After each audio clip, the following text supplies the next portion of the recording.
Hello everyone, welcome back. So our today's topic is all about looping array elements. Okay, so here is our first line of code. Here we have just imported our array, and in the second line we have stored the list of elements in the array and in the variable name as numbers. As you know, you can give any variable name of your choice. Then there are two types in which we can find the looping array elements. Okay, one which is without index, and the second which is with index. Okay, so let's go and see what is the coding. In the previous lecture, we have shown how to access an array, what is an array, and how to find the length of the array. Like we have shown the length function. In those examples, there were 3 to 4 elements stored in an array, and it was very easy for us to print the elements or find the XYZ elements of an index number.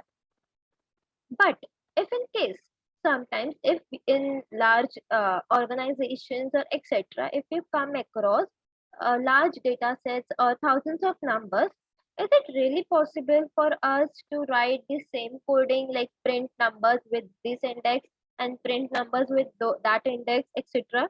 Is it really possible to write the coding of thousands of lines? As such, we use programming languages to make this type of work in a simpler way, to go it smoothly and not to become a hectic task, right? So similarly, for this, we are going to use looping method to make our task easier way, to go more smoothly. Okay, so we are going to use two methods, that is without index and with index. So first we'll start with without index. I feel with index might be a bit difficult task for you. So okay, so this is the coding.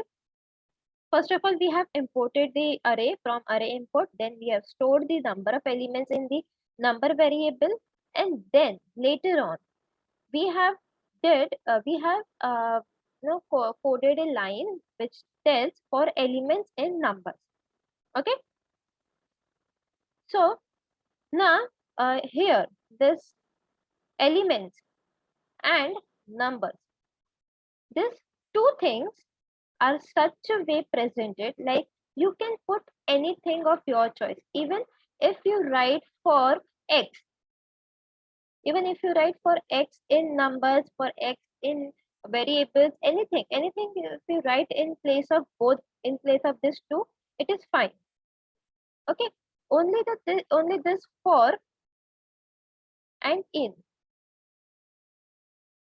these are the two things that are the keywords of this syntax. Okay, these two things should not change in any and half condition. It should not change. Okay, this is okay, and then later on we have just printed our elements which is presented in the loop.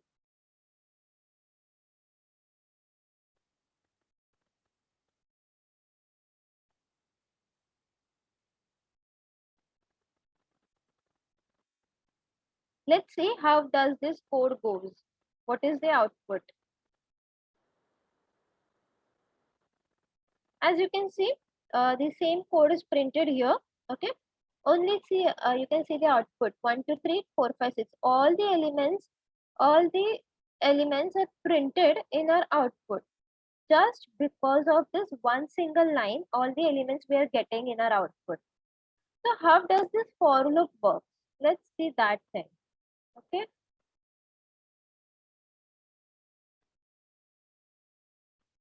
so this 1 2 3, if you can see this number, this 1 2 3 number travels, it is stored in a number variable. Okay, then it travels in this loop and it tells, like, should I come and go, should I go further, should I print myself? So this for loop checks in its memory, like, yes, this number is stored in my memory, so I should print it. So for elements and number, it checks ki yes, 123 is printed, and so we get 123 as an output. Again, it checks for 4 5 6, like whether it is printed. Yes, it is printed, and it goes. The same goes with 789, 147, 258, and 369. how many numbers are there in this array which are stored, it gets printed if and only if it is stored. Okay, this is how the for loop works. Now this was for without index, like how to work if we don't want to put the indexing part. Now let's see how to work if we want indexing part also. Now let's start with accessing a loop with index number.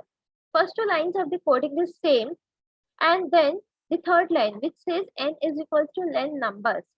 So this is the len function, is like what is the length of the array, and then again we have used range function, that is for I in range n.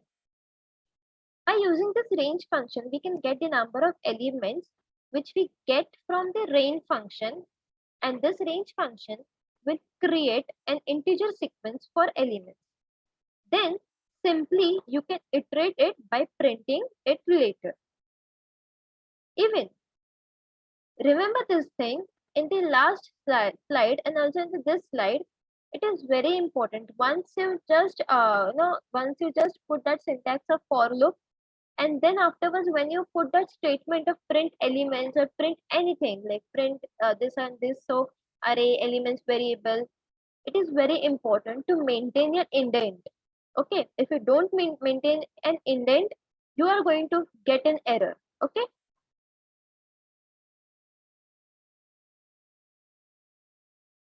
we will also see how the does that error occurs if we don't maintain an indent. Okay,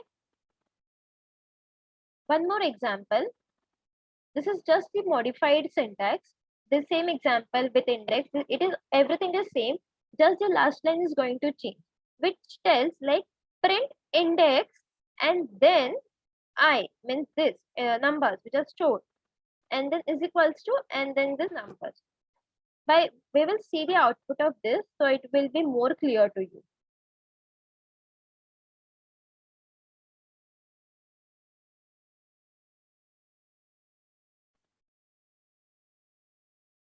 See, we have put the len function, and then for I in range n. Okay, and then we have printed. Means what does it do? See, n is equals to length of numbers. So it tells this loop, yes, there are 5 length of number which is present. Okay, it tells that this, and then later on, this for loop prints one number, one element, and then it gives us an output. Then again this loop continues to this n. Yes, 4, 5, 6 is in my length of numbers, and then again it goes to the for loop. It here also it completes it completes, and then it gets printed as our output. In this way it comes. Okay, and next this was the modified syntax which we saw on, yeah, see. Okay, for I in range, everything was same. Only the last was a bit modified. So print index. Now this we have wrote in double quotes, right? So it have came here. Okay, index. Then I stands for indexing. Right? Indexing. So 0. Then is equals to. Okay, and then this numbers which are stored in an array of integers. It has got printed.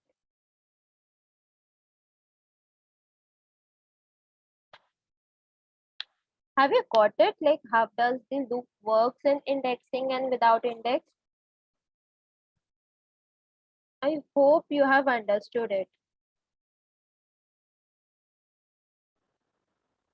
Also, I told you guys to maintain the indent of the last line.